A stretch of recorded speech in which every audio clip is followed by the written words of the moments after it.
마태복음 7장 21절에서 29절입니다. 제가 읽어드리겠습니다. 나더러 주여 주여 하는 자마다 다 천국에 들어갈 것이 아니요 다만 하늘에 계신 내 아버지의 뜻대로 행하는 자라야 들어가리라. 그날에 많은 사람이 나더러 이르되 주여 주여 우리가 주의 이름으로 선지자 노릇하며 주의 이름으로 귀신을 쫓아내며 주의 이름으로 많은 권능을 행하지 아니하였나이까 하리니 그때에 내가 그들에게 밝히 말하되 내가 너희를 도무지 알지 못하니 불법을 행하는 자들아 내게서 떠나가라 하리라. 그러므로 누구든지 나의 이 말을 듣고 행하는 자는 그 집을 반석 위에 지은 지혜로운 사람 같으리니 비가 내리고 창수가 나고 바람이 불어 그 집에 부딪히되 무너지지 아니하나니 이는 주추를 반석 위에 놓은 까닭이요 나의 이 말을 듣고 행하지 아니하는 자는 그 집을 모래 위에 지은 어리석은 사람 같으리니 비가 내리고 창수가 나고 바람이 불어 그 집에 부딪힘에 무너져 그 무너짐이 심하니라. 예수께서 이 말씀을 마치심에 무리들이 그의 가르침에 놀라니 이는 그 가르치는 것이 권위 있는 자와 같고 그들의 서기관들과 같지 아니함이로라. 아멘. 하나님의 말씀입니다. 네, 오늘 이제 마지막으로 산상수훈 말씀, 예수님이 저와 여러분에게 가르쳐 주신 이 산상수훈 말씀이 마지막 이제 끝나는 날입니다. 마태복음 5장을 이렇게 시작해서 5장, 6장, 7장 계속 진행해 오면서 팔복을 통해서 우리는 많은 은혜를 받았습니다. 하나님이 주님께서 얼마나 우리를 사랑하셨는지 또 주님께서 우리를 얼마나 정말 가르쳐주고 싶으신지 또 얼마나 제자를 삼고 싶어 하시는지 우리가 지난 정말 이렇게 시간 동안 주님의 은혜를 정말 이렇게 체험할 수 없을 정도로 많은 은혜를 받았습니다. 근데 이 모든 산상수훈의 마지막을 예수님께서 이제 마지막으로 말씀하신 것이 오늘 마땅히 제자로서 행해야 되고 또 순종해야 되는 그런 말씀을 하신 겁니다. 21절에 보면 주여 주여 하는 자마다 이렇게 시작을 합니다. 주여 주여 하는 자마다. 이 말씀을 마태복음 7장 21절 말씀을 우리가 딱 이렇게 처음 접할 때 주여 주여 하는 자마다 나는 아니겠지. 나는 아닐 거야. 이런 말씀으로 굉장히 우리가 이 말씀을 어떻게 보면 경계하면서 어떻게 보면 이 말씀이 너무 좀 두려운 마음으로 이 말씀을 대합니다. 그런데 많은 사람들이 이 말씀을 쉽게 이렇게 너무 버거우니까 그냥 지나가 버리는 경우가 너무나도 많은 겁니다. 너무나 많은 설교를 들었고 너무나 많은 우리가 말씀을 묵상을 했지만 이 주여 주여 하는 자마다 이 말씀을 들을 때마다 나는 아닐 거야 이렇게 생각을 하고 대부분의 사람들은 교회 안에서 자기들에게는 이 말씀을 하시지 않았을 것이다 이렇게 생각을 합니다. 그런데 그 말씀을 듣는 대상들 이런 사람들이 어떤 사람들인 줄 아십니까? 귀신들을 쫓아내고 그리스도의 이름으로 교회 안에서 많은 권능을 행했던 사람들입니다. 그러면 이 말씀은 저와 여러분에게 해당하는 말씀인 겁니다. 귀신들을 쫓아내고 하나님의 은사가 성령 안에서 엄청나게 부어지고 그리고 교회 안에서 많은 권능을 행했던 그런 은혜를 체험했던 사람들을 대상으로 하나님께서 주여 주여 하는 자마다 다 천국에 이르지 못할 것이다 이렇게 말씀을 하신 겁니다. 너무 생뚱맞기도 하고 너무나 이것은 우리하고는 전혀 상관없는 것 같은 이런 말씀인데 사실은 주님께서 우리에게 말씀하신다는 겁니다. 주님 안에서 정말 믿음이 있고 신실하다고 믿었던 우리에게 말입니다. 21절에서 23절을 다시 한번 읽어보겠습니다. 나더러 주여 주여 하는 자마다 다 천국에 들어갈 것이 아니요 다만 하늘에 계신 내 아버지의 뜻대로 행하는 자라야 들어가리라. 그날에 많은 사람이 나더러 이르되 주여 주여 우리가 주의 이름으로 선지자 노릇하며 주의 이름으로 귀신을 쫓아내며 주의 이름으로 많은 권능을 행하지 아니하였나이까 하리니 그때 내가 그들에게 밝히 말하되 내가 너희를 도무지 알지 못하니 불법을 행하는 자들아 내게서 떠나가리라. 그동안 예수님을 정말 수많은 무리들이 쫓아다녔습니다. 그 중에는 진정한 제자가 되고 싶어서 예수님을 지근거리에서, 가까운 거리에서 정말 엄청나게 그 주님의 말씀에 귀를 기울이고 집중하면서 예수님의 제자가 되려면 어떻게 해야 되나, 그리고 계속해서 예수님만 집중했던 사람들입니다. 그 사람들이 이 말씀을 들었을 때 얼마나 큰 충격에 빠졌을까, 그 생각을 해보면 저도 제 마음이 하나님 앞에 정말 두렵고 떨리는 마음이 저절로 생기는 겁니다. 그 수많은 사람들, 거기에는 12제자가 있었고, 여러분이 다 아시는 것처럼 이제 예수님이 부활승천하셔서 지상명령을 주실 때 120명의 500제자들이 있었지만 120명의 제자들이 마가의 다락방에서 모여서 집중 기도했던 이 사람들도 거기에 있었던 겁니다. 이 사람들이 하나님의 말씀을 들을 때 주님의 자기들이 너무나도 사랑했던 주님으로부터 그 말씀을 들을 때 주여 주여 하는 자마다 다 천국에 이르지 못한다, 이 말씀을 들을 때 얼마나 큰 충격에 빠졌을까. 여러분은 어떠세요? 여러분에게 주님이 오늘 너는 천국에 정말 못 올 거야, 네가 행했던 것은 다 너의 의였어, 이렇게 말씀하신다면 여러분은 어떤 마음이 드실 것 같으세요? 정말 큰 충격에 빠지는 겁니다. 이 말씀이 너무나 두렵고 무서웠던 것은 이 말씀을 듣는 대상이 우리보다 훨씬 믿음이 좋은 사람들이요, 또 그 사람들은 자신의 모든 것을 버리고 예수님을 따라갔던 사람들이라는 겁니다. 이 사람들이 그 주님의 말씀을 들었을 때 얼마나 두렵고 떨렸냐면요, 정말 나는 이제 예수님을 믿고 천국을 갈 수 있는 사람이다, 그렇게 믿었는데 주님은 오히려 반대로 얘기를 하신다는 거예요. 그러니 이 제자들이 들을 때는 그러면 나보다 도대체 무엇을 해야, 내가 주님을 어떻게 따라가야 나는 예수님의 사람이 되고 제자가 되지, 이런 의구심을 가질 수밖에 없다는 거예요.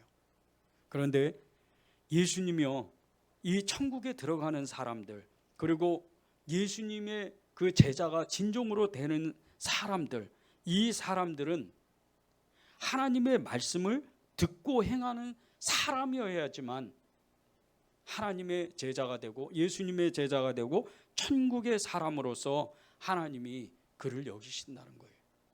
요한계시록 22장 11절에서 12절에 보면요, 불의를 행하는 자는 그대로 불의를 행하고 더러운 자는 그대로 더럽고 의로운 자는 그대로 의를 행하고 거룩한 자는 그대로 거룩하게 하라.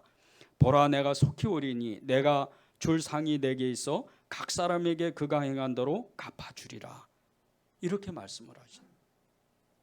마지막 때에 예수님의 제자인데, 예수님을 믿었는데 불의한 사람은 그냥 불의한 대로 그대로 놔두고, 더러운 사람은 더러운 대로 놔두고, 의로운 사람은 의로운 대로, 그리고 정말 거룩한 사람은 거룩한 대로 그대로 두라는 거예요. 마지막 때는 하나님이 왜 이렇게 많은 사람들, 믿음의 사람들, 특히 제자들을 이렇게 그냥 내버려 두실까? 그것은 하나님이 우리를 버리시는 게 아니고 더욱더 마지막이 되면 될수록 우리의 의지를 하나님 앞에 드리기를 원하신다는 거예요. 마지막 때일수록 하나님 앞에 마음을 드리는 사람을 원하신다는 거죠. 보십시오. 12절에 보면요, 보라, 내가 속히 오리니 내가 줄 상이 내게 있어 각 사람에게 그가 행한 대로 갚아준다 그랬어요. 상이 있는데 그 상이 무슨 상입니까? 하나님의 사람이라는 증거예요. 그게 천국 시민이라는 증거죠. 그 상이 있는데 자기가 행한 대로 갚아주겠다는 거예요. 그 상을 하나님이 주시겠다는 거예요. 그런데 행하지 못하는 사람, 말씀을 듣고 그대로 그냥 밭에 감추이고 그대로 땅에다가 심겨놓은 사람, 말씀을 듣고 흘려버리는 사람, 말씀을 듣고 행하지 않는 사람, 이런 사람은 그것을 받지 못한다는 거예요. 예수님이 그런 사람은 그 사람이 행한 대로 그대로 둔다는 겁니다. 이런 사람이 되면 안 돼요. 이런 사람은 제자가 될 수도 없고, 이런 사람은 하나님의 그 나라에 들어갈 수도 없어요.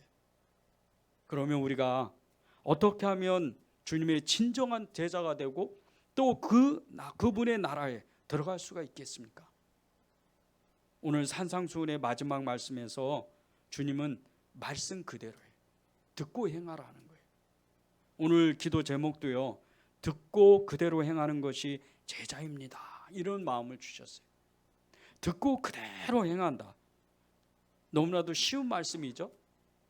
여러분은 이 말씀을 들으면 그 정도는 나도 할 수 있어, 그런 마음이 드시죠?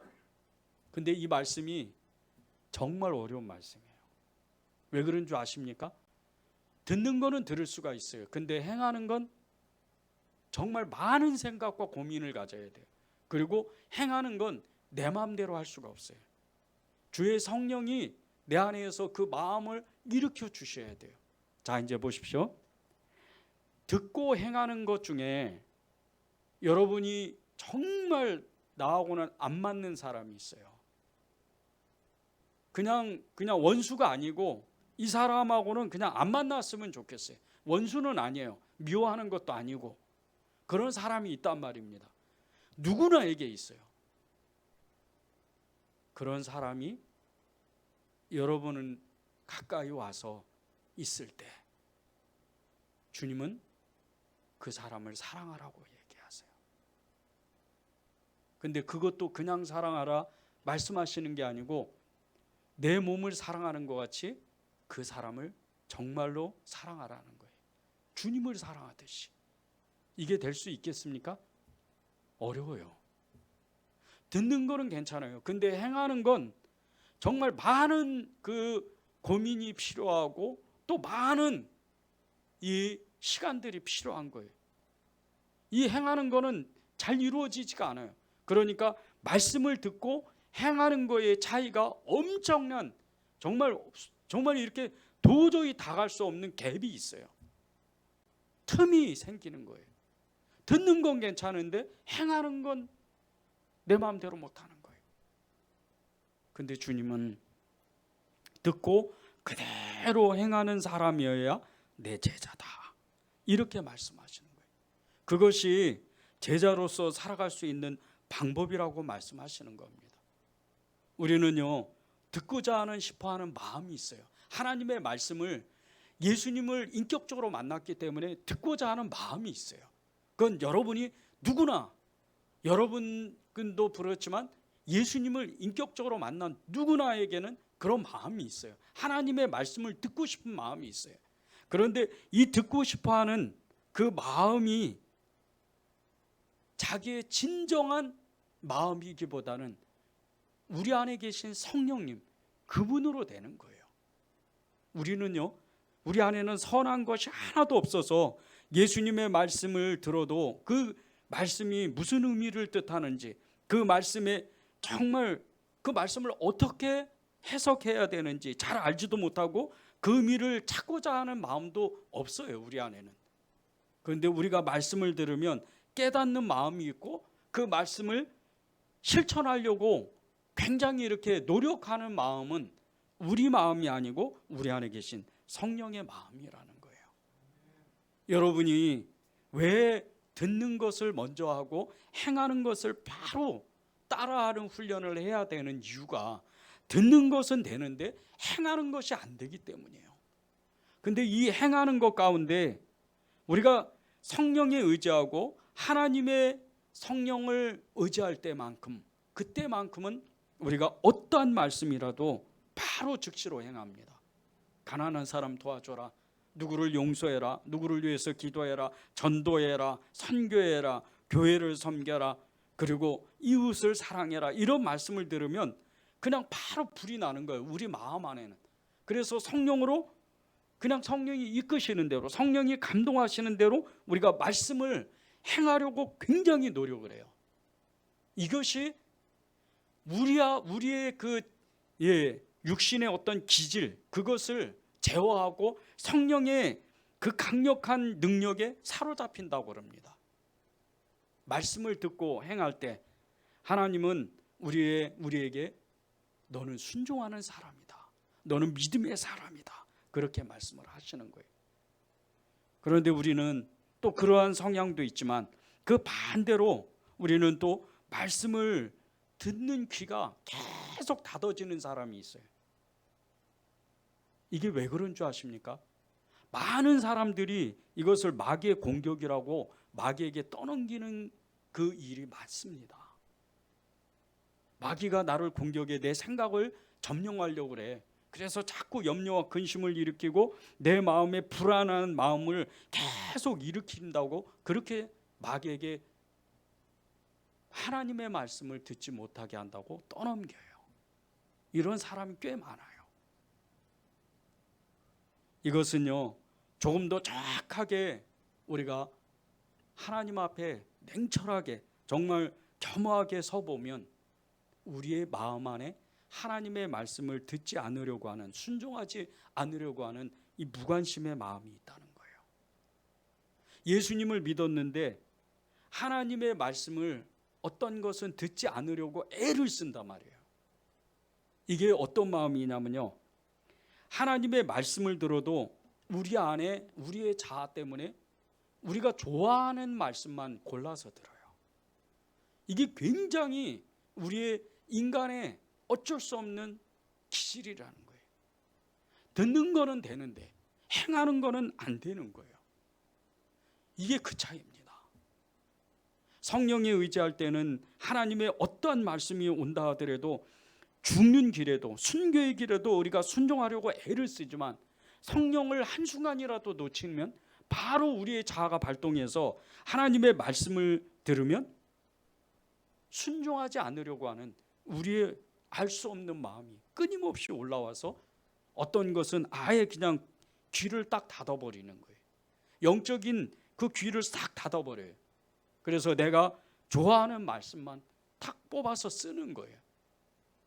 이런 사람을요, 이름뿐인 기독교인이라 그래요. 그냥 명목상 기독교인이라 그러는 거예요. 이런 사람의 특징이 있습니다. 이런 사람은요, 기독교 교리와 성경을 이해하려고 하지도 않고 별 어려움 없이 기독교를 즐기고 싶어하고 교리라든지 정의라든지 이런 것을 굉장히 번거롭게 생각해요. 교회에는 교회의 전통이 있어요. 우리 교회의 전통이 있고 하나님의 성경의 말씀이 있어요. 하나님의 말씀이 있어요. 이 말씀을 우리가 전심으로 순종할 수 있는 훈련이 되고 사람이 돼야 되는데 우리의 자아는 그것을 밀어내려고 하는 거예요. 그래서 주님이 순종이 제사보다 낫고 듣는 것이 수양의 기름보다 낫다고 말씀을 하시는 거예요.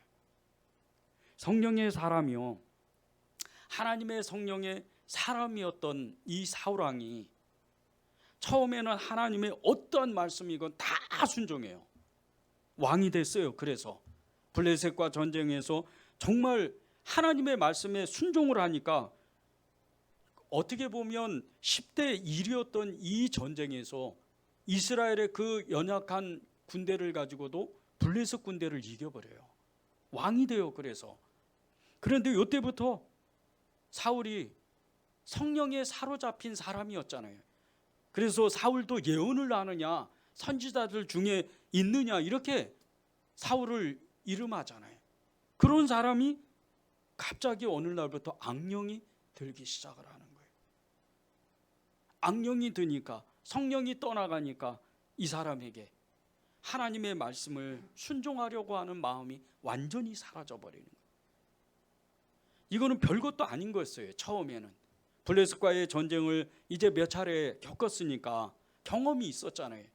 조금만 기다리면 돼요. 사무엘이 내가 제사장이니까 내가 가서 제사를 하나님께 드리겠다, 전쟁하기 전에. 그래서 8일만 기다려달라. 그것을 못 기다린 거예요. 왜? 눈앞에 보이는 건 엄청난 군대가 지금 막 앞에서 일어나는 거예요. 블레셋 군대가 이스라엘 군대를 죽이려고. 그러니까 그걸 보고 겁을 집어먹은 거예요. 그리고 나서 이 사울왕은 자기가 제사를 지내버려요. 성령에 사로잡혔다면 절대 이럴 수가 없는 거예요. 왜?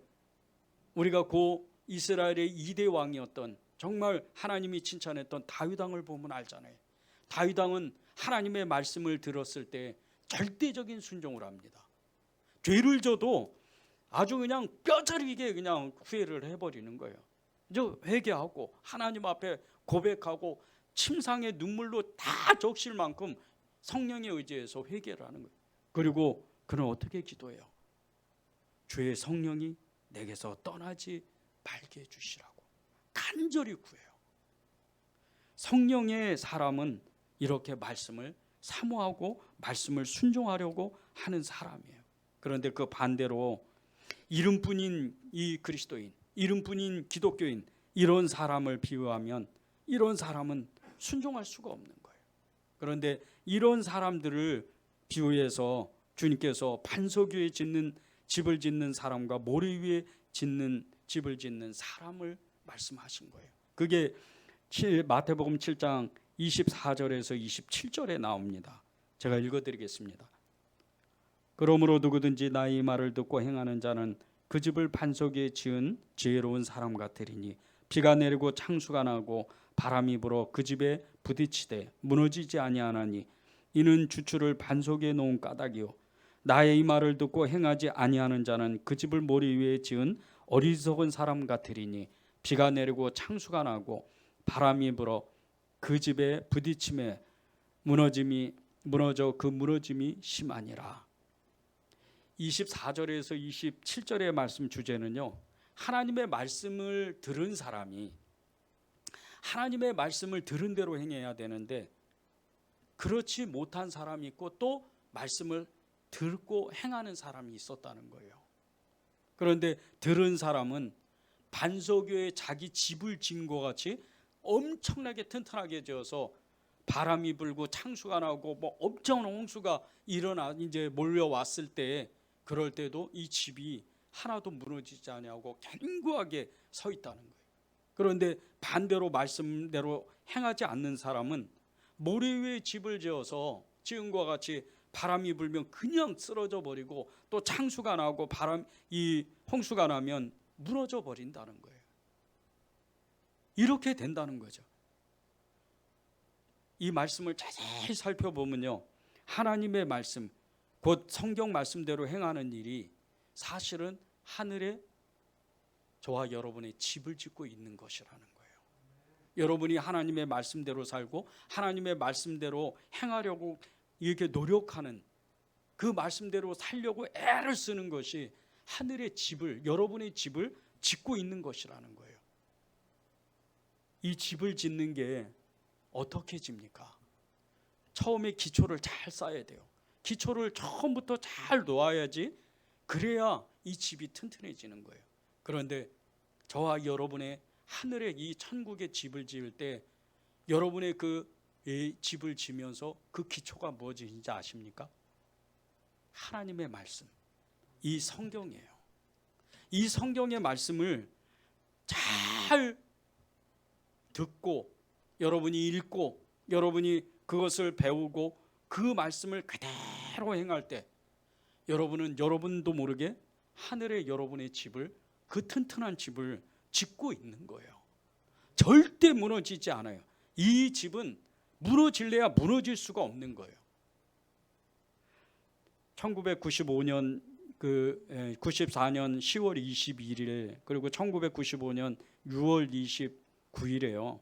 성수대교가 무너지고 또 삼풍백화점이 무너진 사건이 일어났어요. 이게 해외 토픽으로 나갔어요. 이 성수대교와 삼풍백화점은요, 지은 지가 이 성수대교만 해도 20년이 넘은 거예요. 삼풍백화점만 해도 10년이 넘은 거예요. 기초가 부실하니까 어느 순간에 갑자기 있어야 되지 말아야 되는 이런 일이 어느 날 갑자기 일어나요.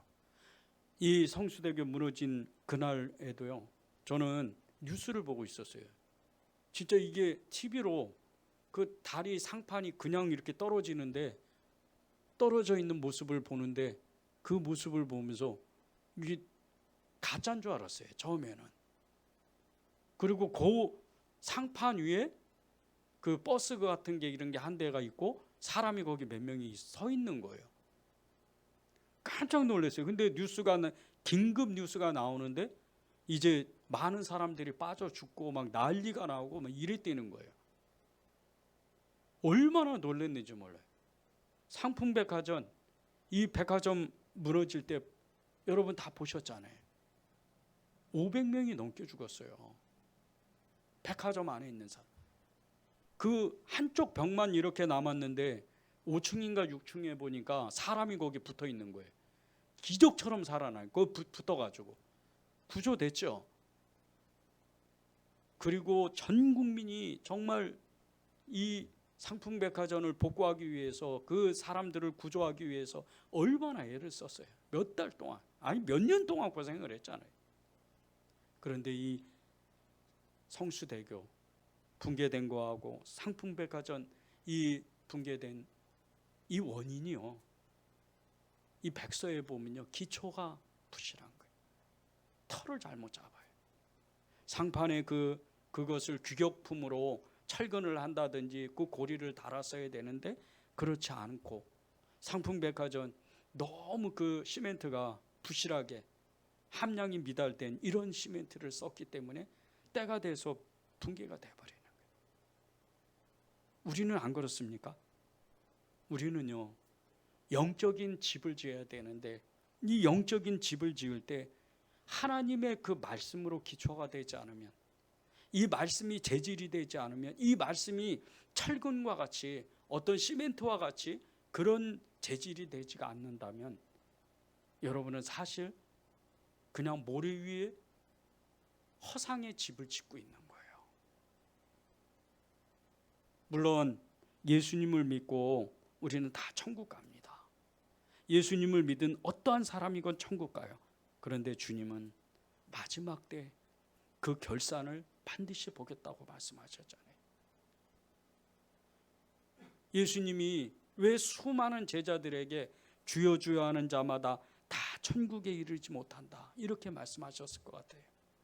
그것은 하나님의 말씀이 없는 거예요. 예수님의 증거가 나타나야 돼요. 요한계시록, 저희 요즘에 이제 요한계시록 공부하고 있는데 요한계시록에 보면요, 이제 심판, 둘째 심판이 오고 죽음의 심판이 올 때 이 하늘에서 하나님이 보내신 천사들이 이 세상 사람들을 다 심판하고 그런 와중에 하나님이 말씀을 하셔요. 이마에 하나님의 그 증거가 있는 사람, 하나님이 쓰신 이름이 있는 사람을 건들지 마라. 여러분이 그런 사람들인 거예요.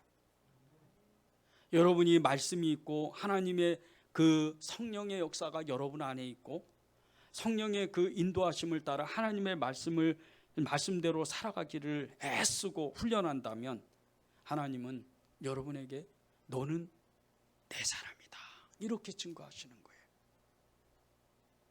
우리가 때때로 성경을 읽고 나서 그 말씀을 당장, 오늘 당장 어떤 말씀은 그 말씀을 적용하지 못하고 순종하지 못하고 행하지 못할 때도 있어요. 다 그 순간에 즉시로 우리가 그 말씀을 행동할 수는 없어요. 그런데 우리가 그 말씀을 붙잡고 이제 행하기로 결단만 하고 그리고 훈련하기로 계속해서 훈련한다면 우리의 그 신앙생활 가운데 그 어느 순간 위기가 찾아올 때 그때 이 말씀의 역사가 정말 빛과 같이 일어나는 거예요. 그 순간이 다가오면 신앙의 어떤 결단이 일어나야 되는 어떤 결정적인 순간이 오면 우리 안에 계신 성령님께서 하나님의 그 말씀을 생각나게 하시고 그 말씀을 순종할 수 있는 믿음의 역사를 주신다는 거예요. 그것이 말씀대로 살아가기를 결단하는 사람, 그리고 행동하는 사람, 그것을 행하기를 애를 쓰는 사람, 그런 사람에게 주어지는 은혜인 거예요. 주님께서는요, 저와 여러분에게 나의 말한 것을 듣고 행하는 사람, 이 사람이 되기를 원한다. 순종하는 사람, 성경 말씀에 순종하는 사람이 되기를 원한다. 이렇게 말씀을 하세요. 우리는요, 때때로 우리가 살고 있는 집, 이 집을 소중히 여길 때가 있어요. 맞는 거예요. 우리가 사는 집은 너무나 소중해요. 우리가 이 땅에서 살아갈 동안 매우 중요한 것 중에 하나, 의식주를 해결하는데 그 중에 우리가 살아갈 집은 잘 가꿔야 돼요. 그것은 여러분이 예수님도 잘 믿고 그리고 성령의 사람으로, 믿음의 사람으로 이 땅에서 그리스도의 증인으로 살아갈 때 여러분에게 꼭 필요한 것이 그 여러 가지 중에 하나가 집이라는 거예요. 그런데 이 집을 여러분이 잘 가꿔야 돼요. 그래야 날씨가 좋지 않아서 비가 오든지 추운 겨울에 많은 눈이 오든지 습기가 들어서 곰팡이가 피는 것을 필 때, 이럴 때 여러분이 정말 그 잘 가꾸, 평소에 잘 가꾼다면 여러분의 집을 잘 여러분이 정말 보살핀다면 쾌적한 환경으로 늘 여러분이 행복하게 살아갈 수가 있는 거예요. 그런데 그렇지 않고 나는 그냥 예수 믿으니까 이 땅에서 그냥 살아가는 건 나그네와 그림자로 그렇게 살아가는 마음으로 사는 것처럼, 그냥 여러분이 사는 집을 마치 그냥 돼지우리관처럼 아무렇게 그냥 내버려 둔다면 비가 오거나 눈이 오거나 곰팡이가 끼고 그런 날이 온다면 정말 이것은 많은 돈을 들여가지고 다시 그 집을 수리해야 돼요. 그래야 또 사람이 사는 그런 멀쩡한 집이 되잖아요. 여러분의 집, 그 여러분의 집을 그렇게 정말 잘 가꿔야 되는데 여러분이 진짜로 가꿔야 되는 집은 사실 여러분의 마음 속에 있어요. 그 집은 이 세상에서는 지을 수 없는 집이에요. 하늘에도 집을 짓지만 여러분 안에 마음 속에 그리스도의 집을 지어야 돼요. 그 그리스도의 집을 어떻게 지어야 되는 것인가? 이 영적인 집은요, 외형상으로는 잘 표도 안 나요. 그냥 저분이 믿음이 좋구나, 저 사람이 믿음이 괜찮은 사람이야, 성령의 사람이야, 그렇게 보여지는 수가 많아요. 그런데 여러분의 마음의 그 집은 영적으로 잘 정돈되지 않는다면 이내 마귀가 여러분의 마음을 그냥 또아리를 들고 여러분에게 그 마음 안에 거미줄을 잔뜩 채워놔서 하나님의 말씀이 들어가지 못하고 하나님의 말씀이 역사하지 못하고 하나님의 성령이 일하지 못하게 만들어버리는 거예요. 여러분의 마음의 집, 이 마음 속에 그 마음의 집을 짓는 것조차도 하나님의 말씀을 순종하기로 결단하는 믿음의 행함이 있어야 되는 거예요. 이 믿음의 행함이 따라와줘야 성령이 일하실 수가 있는 거예요. 성령님은요, 저와 여러분에게 안에 계신 이 성령님은 2000년 기독교 역사에 수많은 믿음의 사람을 일으켰고 그리고 수많은 정말 성령의 강력한 역사를 나타내는 이런 사람들을 사용했어요. 그런데 그 성령님과 여러분 안에 계신 성령님은 동일한 분이에요. 며칠 전에 정말 한국교회 엄청난 성령의 역사를 일으키고 세계에서 가장 큰 교회를 일으켰던 목사님이 소천을 하셨어요. 그 목사님이 한때 얼마나 성령에 충만했는지 정말 많은 하나님의 역사를 만들었어요. 세계 선교의 문을 열고 정말 교회를 전국 방방곡곡에 엄청나게 교회를 세웠어요. 성령 충만하니까. 여러분이 왜 하나님의 그 말씀에 순종해야 되는 줄 아십니까? 왜 여러분이 하나님의 성령에 사로잡혀서 그 말씀대로 행해야 되는 줄 아십니까? 여러분의 마음의 집이 계속해서 깨끗해지고 계속해서 믿음의 반석과 같이 그 예수 그리스도의 반석에 세워져야 되기 때문이에요. 그렇지 않으면 여러분의 집은 쉽게 무너지는, 이 모래 위에 짓는 집과 같이 너무나 쉽게 그 집이 사그러져 버리고 아예 사라져 버리는 그런 집이 되는 거예요. 그러면 그 마지막에 것은 어떻게 됩니까? 하나님을, 예수님을 믿고 예수님을 나의 구주, 나의 하나님으로, 나의 그 전부로, 나의 구세주로 영접했던 이 사람이 성령으로 시작하였다가 육신으로 마치는 사람이 되는 거예요. 이러면 하나님은 그 사람을 보고 얼마나 안타까워 하시겠어요? 여러분의 마음의 집, 그 마음의 집을 튼튼한 기초로 세우고 온갖 시련에도 인내로 견뎌내는 그 집을 여러분이 지어야 되는데, 저 하늘에 짓는 집은 물론이거니와 여러분의 마음에 있는 그 집을 먼저 이 땅에 살면서 견고하게 지어야 돼요. 그 집이 사실은 저 집과 하늘에 있는 집과 똑같은 집이에요. 여러분 마음 가운데 있는 그 집을 제대로만 짓는다면 이 집은 이 땅에서 아무리 어려운 일이 오고 아무리 힘들고 어렵고 고난의 모든 고통의 그 시간들이 온다 하더라도 여러분이 그것을 능히 견딜 수 있고 이길 수 있는 믿음의 사람이 되는 거예요. 우리 교회는 제자훈련과 함께 성경 통독을 계속 지금 진행하고 있어요. 그런데 앞으로도요, 우리 교회는 제자훈련과 동시에 이 성경 통독을 계속 진행할 겁니다. 우리 교회는 이제 말씀의 교회가 되고 성령의 교회가 되고 전도하고 선교하고 이웃 구제를 하는 교회가 될 텐데, 이것은 말씀의 기초 위에 세워지는 교회가 되는 거예요. 여러분이 왜 여러분에게 말씀을 읽읍시다, 말씀을 공부합시다, 말씀대로 삽시다, 제가 왜 이렇게 계속 여러분에게 외치는 줄 아십니까? 교회마다 다 하나님의 그 특별한 사명들이 있습니다.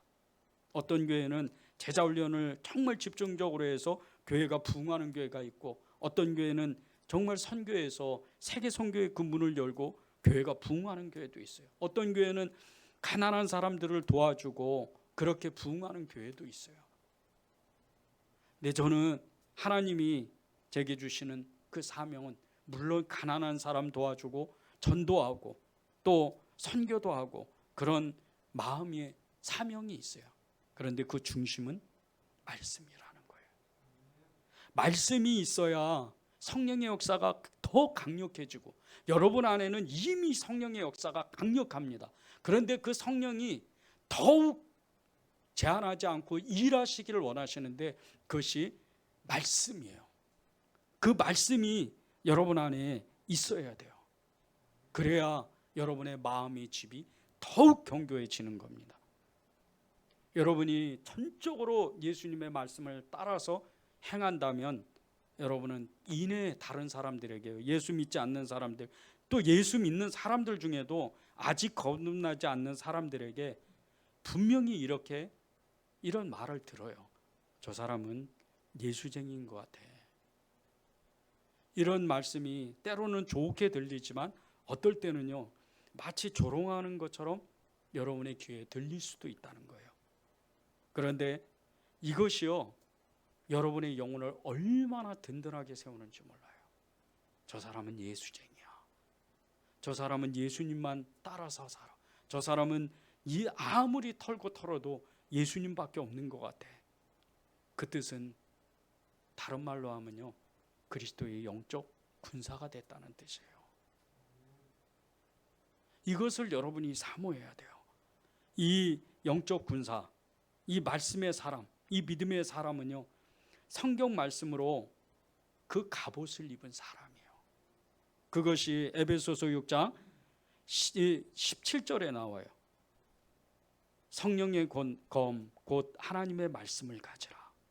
하나님의 말씀이 성령의 검이래요. 여러분이 그런 사람이 돼야 돼요. 그래야 여러분이 이 에베소서 6장 10절에서 17절의 말씀과 같이 영적 군사가 이 영적으로 이제 마귀와 싸움을 해야 되는데, 이 마귀와 싸움을 할 때 이 10절에서 16절의 말씀은 모두 방어적인 무기예요. 공격을 못해요. 구원에 두고 믿음의 방패, 가슴에 흉배 붙이고 구원의 투구와 그리고 평안에 매는 복음의 신발, 이것으로는 공격을 못해요.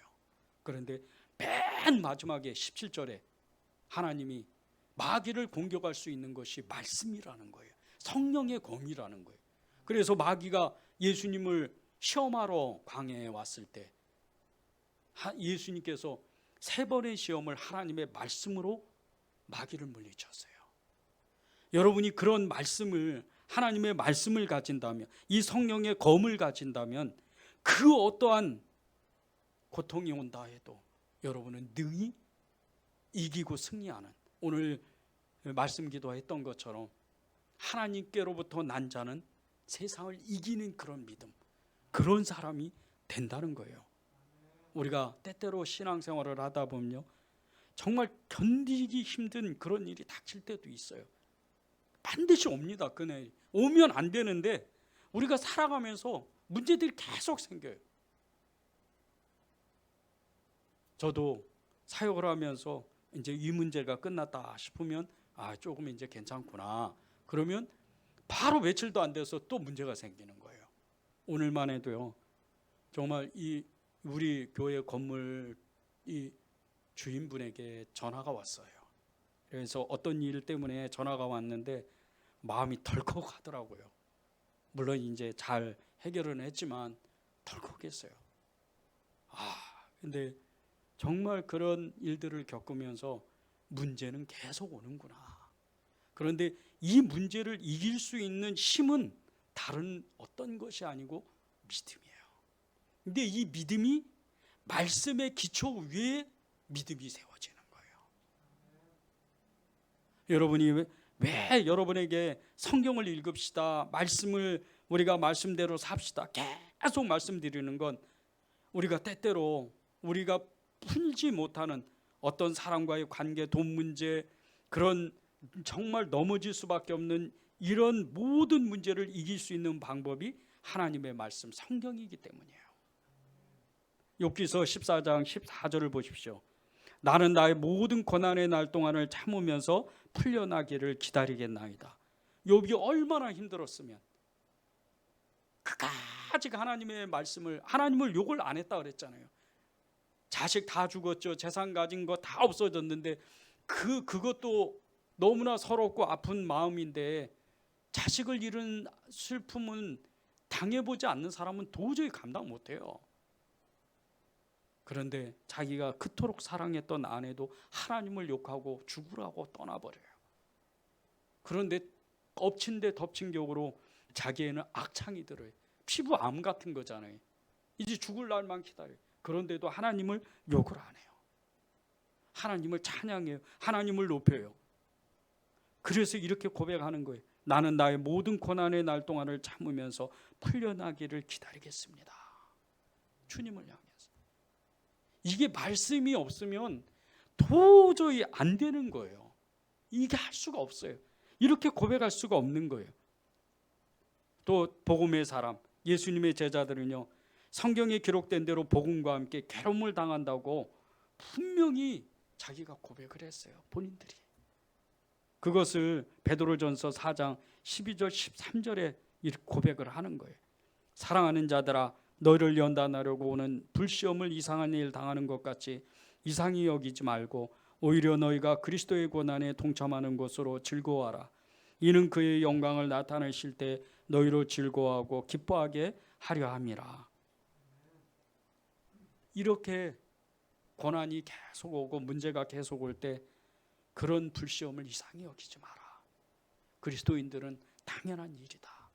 그런데 이 모든 고난에 동참할 때, 그 고난의 시간을 지나갈 때 그것이 예수님의 고난에 동참하는 일과 동일한 일이다. 그래서 즐거워해라.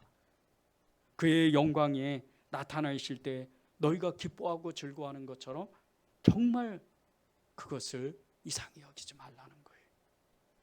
말씀이 아니면 이런 어떤 믿음이 어떻게 오겠어요? 제자들이 순교를 각오하고 그렇게 어떻게 예수님을 따라가겠어요? 여러분이 여러분의 삶 가운데 말씀이 없다면 성령의 역사가 없다면 여러분에게 그 고난이 찾아오는, 이제 이 문제는 도저히 안 올 거야, 그런데 그보다 100배나 큰 문제가 다시 와서 나를 괴롭힐 때 하나님의 말씀이 있다면 그걸 이상하게 여기지 않는 거예요. 그렇지, 이건 주님의 고난에 내가 동참하는 거야, 이렇게 이야기하는 거예요. 그런 사람에게, 그런 예수님의 제자들에게, 예수님의 사람들에게 주님은 고난을 두려워하지 말라고 그렇게 말씀하시면서 내가 반드시 너를 도와줄 거다, 이렇게 말씀하시는 거예요. 말씀이 말씀을 불러요. 말씀이 말씀을 따라와요. 보십시오. 빌립보서 4장 13절입니다. 내게 능력 주시는 자 안에서 내가 모든 것을 할 수 있느니라. 고난이 와도 내게 능력 주시는 자 안에서, 내가 그분 안에서, 내가 그리스도 안에서, 내가 사랑하는 예수님 안에서 내가 모든 것을 이길 수 있다, 이렇게 고백하는 거예요. 말씀이 있으니까, 말씀에 사로잡히니까, 말씀에 순종하기를 결단하고 훈련하니까, 말씀대로 행하니까 하나님이 그를 도와주시는 거예요. 생각나지도 않는 말씀을 계속해서 생각나게 하시고, 그 위험한 순간, 그 고통의 순간, 그 고난의 시간들을 다 벗어나게 하시는 거예요. 여러분이 왜 말씀을 가져야 돼요? 왜 여러분이 말씀대로 행해야 돼요? 이 산상수훈의 팔복에서 시작하는 이 말씀은요, 우리가 행하기가 어려운 말씀이에요. 원수를 어떻게 사랑해요? 그런데 주님은 말씀만 가지면 행할 수 있다는 거예요. 24절에서 27절에요, 집을 짓는 이 말씀과 동시에 또 하나의 메시지가 숨겨져 있어요. 그것이 믿음의 사람이 되기 위해 훈련해야 된다는 거예요. 이 동일한 말씀 24절 27절의 말씀이 누가복음 6장 46절 49절에 가보면요, 동일하게 말씀을 하는데 이 누가복음 6장에는 그 약간 다르게 표현을 해요. 그 다르게 표현하는 말씀이 땅을 판다는 말씀이에요. 주초 위에 깊이 판다 그래요. 깊이 파고 그 주초를 얻는다 그래요. 땅을 판다는 거죠. 그런데 이 땅을 판다는 게 무슨 의미냐면요, 수고하고 애쓰고 어떤 일에 계속 훈련해야 된다는 뜻이 있어요. 그것은 바꿔 말하면 그것을 이루기까지, 정말 그것을 완성하기까지 성경 말씀 안에 내 안에 있는 더러운 것을 파내고 계속해서 새로운 마음이 부어지도록 끊임없이 훈련한다는 겁니다. 계속해서 하나님의 말씀으로 내 안에 있는 더러운 것들을 뽑아내야 돼요. 우리 안에는 7가지의 더러운 마음들이 있어요. 불의, 추악, 탐욕, 음란, 시기, 질투, 다툼, 이런 것들이 끊임없이 올라오는 거예요. 그런데 그 말씀을 제어하는 것은 성령의 역사예요. 그 성령의 역사가 말씀으로 일어나는 거예요. 여러분이 여러분 안에 있는 그 더러운 것들을 파내고 더러운 것들을 계속해서 휘집어서 그것을 꺼내면 꺼낼수록 여러분의 마음에는 하나님의 밭이 되는 거예요. 그리고 하나님의 집이 완성이 되는 거예요. 고린도전서 3장 9절에서 15절 말씀을 읽겠습니다. 너희는 하나님의 밭이요 하나님의 집이라. 내게 주신 하나님의 은혜를 따라 내가 지혜로운 건축자와 같이 터를 닦아두매 다른 이가 그 위에 세우나 그러나 각각 어떻게 그 위에 세울까 조심할지니라. 이 닦아둔 것 외에 능히 다른 터를 닦아둘 자가 없으니 이 터는 곧 그리스도 예수라. 만일 누구든지 금이나 은이나 보석이나 나무나 풀이나 집으로 이 터 위에 세우면 각 사람의 공적이 나타날 터인데 그날의 공적을 밝히리니 이는 불로 나타내고 그 불이 각 사람의 공적이 어떠한 것을 시험할 것임이라. 만일 누구든지 그 위에 채운 공적이 그대로 있으면 상을 받고 누구든지 그 공적이 불타면 해를 받으리니 그러나 자신은 구원을 받되 불 가운데서 받은 것 같으리라. 우리의 마음밭이 하나님의 그 밭이요 집인데 우리의 마음밭에 하나님의 말씀, 예수 그리스도의 말씀이 없으면 우리가 우리의 생각과 우리의 계획대로 거기에 우리 마음대로 집을 짓는 거예요.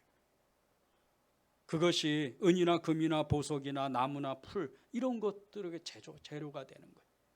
세상 것들의 그 세상 지식과 이상들, 세상의 지혜들이 나의 집을 짓는 거예요. 그런데 마지막 날 그 모든 일들이 불로써 다 드러나는데 불이 우리 마음에 들어올 때 예수 그리스도의 말씀이 없으면 그대로 타버리고 만다는 거예요. 그러나 하나님의 말씀이 있는 사람, 그 말씀이 있는 사람은 하나님께 상을 받는다는 거예요. 깨끗하니까, 견고히 섰으니까. 이 산상수훈의 마태복음 5장, 6장, 7장 이 말씀을 바치면서 주님은 저와 여러분에게 듣고 행하는 대로 그것을 훈련하도록 해라, 그렇게 말씀하시는 거예요. 우리 안에 우리가 스스로 집을 세울 수는 없어요. 우리가 왜 모여서 모이기를 힘쓰고 왜 하나님의 말씀을 연구하고 배우고 듣고 우리가 그 말씀대로 살기를 부단히도 애를 써요. 그것은 저 하늘에 당연히 저와 여러분의 집을 짓고 있지만 우리 마음 안에 마음을 지킬 수 있는, 비가 오고 창수가 일고 홍수가 인다 할지라도, 창고라는 정말 홍수가 일어날지라도, 광풍이 일어날지라도, 거센 풍랑이 일어날지라도 그 모든 시험을 이길 수 있는 능력이 하나님의 말씀이기 때문이에요. 여러분이 하나님의 말씀을 가지면요, 세상에 있는 모든 것, 세상에 있는 그 모든 것이 요한일서 2장 16절에 보면요, 육신의 정욕, 안목의 정욕, 이생의 자랑인데 이 세상에 있는 모든 것을 이길 수 있는 능력이 생겨요. 눈에 보기 좋은 대로 보암직도 하고 먹음직도 한 이 세상, 너무나 살기 편한, 너무나 살기 좋은 이 세상, 거기에 여러분의 마음이 빼앗기질 않는 거예요. 지금은 마지막 때가 맞습니다. 이제 내년이면 코로나 바이러스를 제어할 수 있는 팬데믹 그 모든 상황을 다 이제 정말 일상으로 돌아갈 수 있는 그런 해가 될 것이라고 많은 학자들이 예언을 해요. 그러나 그것은 끝이 아니에요. 코로나 19가 끝나면 코로나 20, 24, 코로나 30이 창궐할 거예요. 어쩌면 인류가 감당하지 못할 바이러스가 창궐할 수도 있어요. 저와 여러분 때가 아니더라도 그 다음 세대에도 그런 일이 일어날 수도 있어요. 이 마지막 때가 오면 우리는 무엇을 해야 하늘에 집을 짓고 우리의 마음에 집을 짓겠어요? 하나님의 말씀이에요. 기독교는 말씀의 종교예요. 아니, 기독교는 말씀의 믿음을 가진 사람들의 모임 공동체예요. 종교가 아닙니다. 여러분에게 정말 오늘 간절히 정말 부탁드리고 싶어요. 하나님의 말씀을 가지십시오. 그 말씀을 순종하십시오. 그 말씀대로 행하도록 훈련하십시오. 그것이 오늘 하나님의 이 산상수훈의 마지막 메시지입니다. 그런 은혜가 여러분에게 있기를 바랍니다.